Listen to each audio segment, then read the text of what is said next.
Hello children, today we are going to deal with the question that is how is land distributed between the farmers of Palampur. You can see this question is on the board. I have written over here, and what is this question telling us is that it is asking us that how is land distributed between the farmers of Palampur. यानी कि यहाँ पे हमें question पूछा जा रहा है कि कैसे जो ज़मीन है वो बांटा गया है किसानों के बीच में, कहाँ पे, तो पालमपुर में। तो इस बारे में हम इस वीडियो में आज जानेंगे। तो पढ़ना शुरू करते हैं। You must have realize how important land is for farming. तो तुमने अब तक रियलाइज़ किया ही होगा कि कितना ज़रूरी होता है क्या ज़मीन किसके लिए, तो फार्मिंग के लिए। तो यहाँ पे बोला गया है कि अब तक जितना तुमने पढ़ा है उतने में तुम्हें समझ में आया ही होगा कि ज़मीन बहुत ही ज़रूरी होता है किसके लिए, तो खेती के लिए।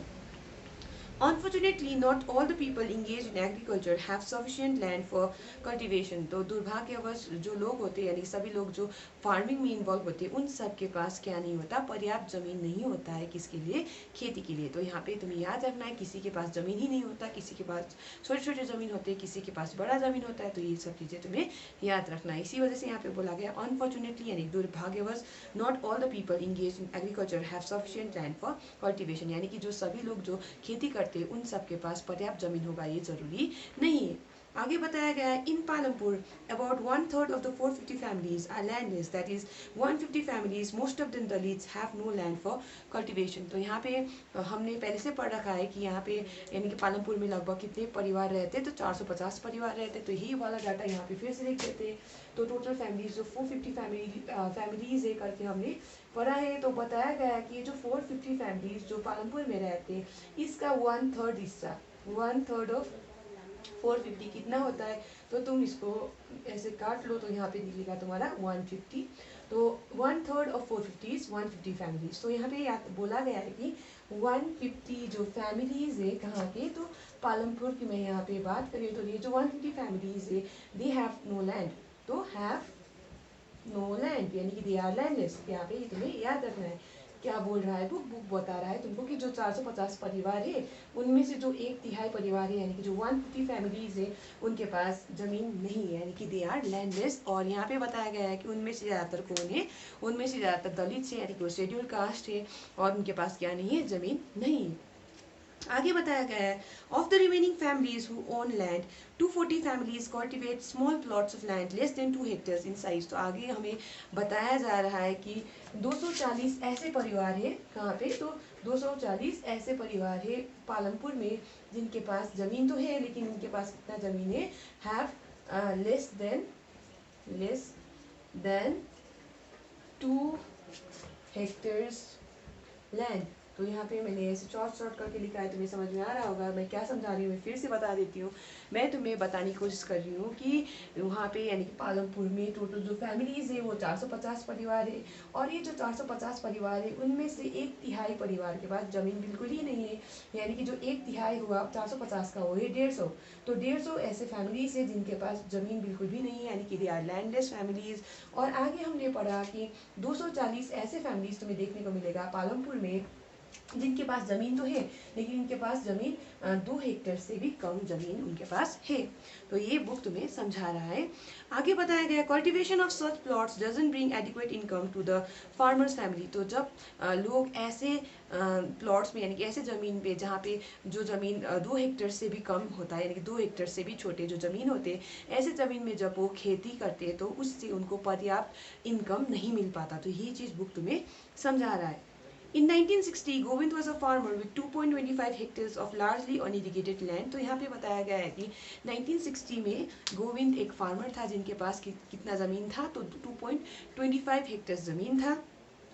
With the help of his 3 sons, Govind cultivated the land। तो वो अपने 3 बेटों की मदद से खेती करता था उस जमीन पे। कितना जमीन था, 2.25 हेक्टेयर्स। आगे बताया गया though they did not live very comfortably the family manage to feed itself with a little bit of extra income from one buffalo that the family possess. तो यहाँ पे बताया गया है कि ये जो परिवार था यानी गोविंद का परिवार वो एक आरामदायक जिंदगी जी नहीं पाता था क्योंकि उनके पास सिर्फ 2.25 हेक्टेयर जमीन था और साथ में हमने यहाँ पे बोला गया है कि उनके पास एक बफेलो भी था और ये जो बफेलो से उनका एक्स्ट्रा इनकम आता था और इन सबको मिला के वो अपना ज़िंदगी बिताते थे लेकिन वो जो ज़िंदगी जीते थे वो कंफर्टेबल लाइफ नहीं था। आगे बताया गया है कि some years after Govind death this land was divided among his three sons. तो जब गोविंद मर गया तो उसके देहांत के कुछ साल बाद ये जो जमीन था 2.25 हेक्टेयर जमीन ये बढ़ गया उसके तीन बेटों में से बेटों में। यानी कि जो राइट ऑफ इनहेरिटेंस होता है जिसके अंडर में जो फादर जो ओन करता है वो जो बच्चे होते हैं उनमें डिस्ट्रीब्यूट होता है। तो ऐसे करके ये जो थ्री सन्स था, थ्री सन्स में ये जो 2.25 हेक्टेयर जमीन था वो डिस्ट्रीब्यूट हो गया। किसका जमीन? तो मैं यहाँ पे गोविंद की जमीन गोविंद का जमीन का यहाँ पे बात कर रही हूँ। Each one now has a plot of land that is only 0.75 hectares in size. तो यहाँ पे हमें देखने को मिलता है कि जो 2.25 हेक्टेयर्स जो जमीन था जब वो तीन बेटों में बटा तो सिर्फ एक बेटे को कितना मिला? 0.75 हेक्टेयर मिला। यानी कि हर एक बेटे को कितना मिला? 0.75 हेक्टेयर मिला। यानी कि 1 हेक्टेयर से भी कम जमीन उनको मिला। Even with improved irrigation and modern farming method, Govind's sons are not able to make a living from their land। तो यहाँ पे बोला गया है कि जब ये बेटे यानी कि किसके बेटे? तो यहाँ पे मैं बात करूँ गोविंद के बेटे जब ये अपने खेतों में यानी कि जो 0.75 हेक्टेयर लैंड है उस पर वो इरिगेशन फैसिलिटी का प्रयोग करके मॉडर्न फार्मिंग मेथड का प्रयोग करके जब वो खेती करते तब भी वो उससे अपना गुजारा नहीं निकाल पाते। यानी they can not on their living make a living from that land. They have to look for additional work during the part of the year. तो यहाँ पे बोला गया है कि उनको साल के कुछ हिस्सों में क्या करना पड़ता है? एडिशनल काम ढूंढने की आवश्यकता पड़ती है। तो यहाँ पे हमने देखा गोविंद के केस में हमने देखा कि गोविंद के पास कितना ज़मीन हुआ करता था 1960s में। तो हमने पढ़ा कि 1960 में उसके पास 2.25 हेक्टेयर ज़मीन था और बाद में जब गोविंद का देहांत हो गया तो उसके बाद वो ज़मीन उसके तीन बेटों में बंट गया और बेटों में 0.75 हेक्टेयर ज़मीन एक को मिला और ये जो 0.75 हेक्टेयर ज़मीन है वो 1 हेक्टेयर से भी कम है। इसी वजह से उस ज़मीन पे जब वो इरिगेशन फैसिलिटी का प्रयोग करके और मॉडर्न फार्मिंग मेथड का प्रयोग करके भी तब जब उन्होंने खेती किया तब भी उससे क्या नहीं हुआ? उनका गुजारा नहीं चल पाया। इसी वजह से उनको एडिशनल काम ढूंढने की आवश्यकता पड़ रही है। तो ये हमने यहाँ पे पढ़ा। आगे बताया गया है you can see the large number of small plot scattered around the village in the picture. तो यहाँ पे तुम्हें पिक्चर 1.5 दिखेगा ऊपर में जो दिया गया है और वहाँ पे तुम्हें दिखेगा कि प्लॉट्स ऑफ लैंड्स वहाँ पे दिखाए गए हैं। वहाँ पे बहुत सारे बॉक्सेस बनाए गए और वहाँ पे स्मॉल बॉक्सेस भी है। तो ये जो स्मॉल बॉक्सेस है वो स्मॉल प्लॉट्स ऑफ लैंड दिखा रहा है और जो बड़ा बॉक्सेस है वो तुम्हें बिगर प्लॉट्स ऑफ लैंड दिखा रहा है। These are cultivated by the small farmers। तो यहाँ पे याद रखना है जो छोटे छोटे बॉक्सेस जो तुम्हें दिख रहे हैं यहाँ पे, यहाँ साइड्स में, यहाँ पे जो तुम्हें अपने बुक में अगर तुम देखोगे तो वहाँ पे तुम्हें दिख जाएगा ये जो स्मॉल प्लॉट्स ऑफ लैंड है ये कौन यहाँ पे कौन खेती करता है? तो यहाँ पे बताया गया है कि स्मॉल फार्मर्स इन छोटे छोटे प्लॉट्स ऑफ लैंड्स पे वो खेती करते हैं। These are cultivated by small farmers। आगे बताया गया on the other hand more than half the area of the village is covered by plots that are quite large in size। तो इस पिक्चर में तुम्हें देखने को मिलेगा कि आधा से भी अधिक जमीन में हमें बड़े बड़े प्लॉट्स हमें नजर में आएगा। यानी कि बड़े बड़े बॉक्सेस हमें देखने को मिलेगा। तो आगे बताया गया है in Palampur there are 60 families of medium and large farmers who cultivate more than 2 hectares of land. तो यहाँ पे याद रखना है कि पालमपुर में कितने परिवार है? तो 60 फैमिलीज है। उनके पास कितना है? 60 फैमिलीज है मोर देन, अब लेस देन यहाँ पे था मोर देन 2 हेक्टेयर्स लैंड। यानी उनके पास 2 हेक्टेयर से भी अधिक जमीन है और कितनों के पास? तो 10 हेक्टेयर से भी ज़्यादा जमीन बोला गया है। तो यहाँ पे याद रखना है कि in Palampur there are 60 families of medium and large farmers. तो मीडियम और लार्ज फार्मर्स कितने हैं? तो यहाँ याद रखना है 60 फैमिलीज है। और आगे बताया गया who cultivate more than 2 hectares of land, जो मैंने यहाँ पे लिख दिया है have more than 2 hectares of land. और उसके बाद बोला a few of the large farmers have large land extending over 10 hectares और मोर। तो यहाँ पे याद रखना है कोई लार्ज फार्मर्स के पास तो 10 हेक्टेयर से भी अधिक जमीन यहाँ पे है। कहाँ पे? तो पालमपुर की मैं यहाँ पे बात करी हूँ। तो यहाँ पे तुम्हें इतना पढ़ने पर समझ में आ ही गया होगा कि कैसे जमीन डिस्ट्रीब्यूट किया गया है फार्मर्स के बीच में पालमपुर में। तो यहाँ पे हमें जो डिस्ट्रीब्यूशन देखने को मिला, यहाँ पे हमें अनइवन डिस्ट्रीब्यूशन देखने को मिला, यानी इक्वल डिस्ट्रीब्यूशन यहाँ पे नहीं किया गया। यहाँ पे हमें देखने को मिला कि ये जो 450 फैमिलीज था उनमें से 150 फैमिलीज के पास तो ज़मीन ही नहीं है। और हमने देखा कि ये जो 150 फैमिलीज है उनमें से ज़्यादातर क्या है? दलित से। आगे बढ़ के हमने पढ़ा कि 240 फैमिलीज ऐसे फैमिलीज है जिनके पास ज़मीन तो है लेकिन इनके पास 2 हेक्टेयर से भी कम ज़मीन है। और आगे हमने पढ़ा कि 60 ऐसे फैमिलीज है जो कि मीडियम और लार्ज फार्मर्स के जिनके पास 2 हेक्टेयर से भी अधिक ज़मीन हमें देखने को मिला। तो हमने आज यहाँ तक पढ़ा है। तो आगे यहाँ पे बोला गया है कि पिक्चर 1.6। तो यहाँ तुम्हें पिक्चर 1.6 दिखेगा। वर्क ऑन द फील्ड्स, तो यहाँ पे तुम्हें दिखाई देगा पिक्चर में कि मतलब खेतों में कौन काम कर रहे हैं, तो फार्मर्स यहाँ पे काम कर रहे हैं। यहाँ पे तुम्हें दिखेगा wheat crop, ploughing by bullocks, तो यहाँ पे दिख रहा है तुम्हें प्लाव कर रहा है बुलॉक्स द्वारा, बुलॉक्स की मदद से प्लाव किया जा रहा है, सोइंग किया जा रहा है। देखो यहाँ पे जो सीड्स वो स्प्रिंकल कर रहे हैं, तुम्हें पिक्चर में यहाँ पे दिख रहा हो सीड्स स्प्रिंकल किया जा रहा है।